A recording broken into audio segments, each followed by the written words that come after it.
ఏడాదికి పైగా విరామం తర్వాత ఫస్ట్ క్లాస్ క్రికెట్లో రీ ఎంట్రీ ఇచ్చిన team India young batter Ishan Kishan సెంచరీతో చెలరేగిపోయాడు. అనంతపురంలోను జరుగుతున్న దులీప్ ట్రోఫీ రెండో రౌండ్ మ్యాచ్లో అతడు ఇండియా సి తరపున ఆడాడు. ఈ మ్యాచ్లో ఇండియా సి జట్టు టీమిండియా బితో తలపడింది. ఈ మ్యాచ్లో తొలుత బ్యాటింగ్ చేసిన ఇండియా సి తొలి రోజు ఆట ముగిసే సమయానికి 5 వికెట్ల నష్టానికి 357 పరుగులు చేసింది. సెంచరీతో చెలరేగిన ఇషాన్ కిషన్ టాప్ స్కోరర్గా నిలిచాడు. వాస్తవానికి ఇషాన్ కిషన్ దులీప్ ట్రోఫీ కోసం ఎంపిక చేసిన జట్లలో ఇండియా డి తరపున చోటు దక్కించుకున్నాడు.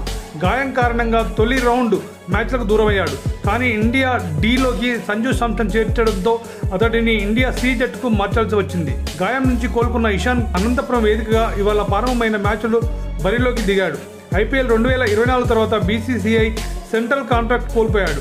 ఇషాన్ అంతేకాకుండా టీమిండియాకు కూడా దూరమయ్యాడు. ఇక భారత క్రికెట్ జట్టులో చోటు సంపాదించాలంటే డొమెస్టిక్ క్రికెట్ ఆడాల్సిందే. ఇటీవల బీసీసీఐ రూల్ విధించింది. దీంతో ఇషాన్ కిషన్ దులీప్ ట్రోఫీ ద్వారా రీ ఎంట్రీ ఇచ్చాడు.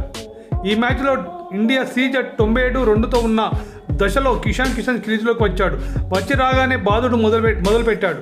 మరో బ్యాటర్ బాబా ఇంద్రజిత్తో కలిసి కీలక భాగస్వామ్యం నెలకొల్పాడు. ఎడాపేడా 4లు 6లు కొడుతూ వన్డే తరహాలో బ్యాటింగ్ చేశాడు. ఈ క్రమంలోనే సెంచరీ పూర్తి చేసుకున్నాడు. ఇంద్రజిత్తో కలిసి 189 పరుగుల భాగస్వామ్యాన్ని నమోదు చేశాడు. ఆ తర్వాత జట్టు స్కోరు 286 వద్ద 3వ వికెట్ వెనుదిరిగాడు. ఈ ఇన్నింగ్స్లో 126 బంతుల్లో 111 రన్స్ చేశాడు.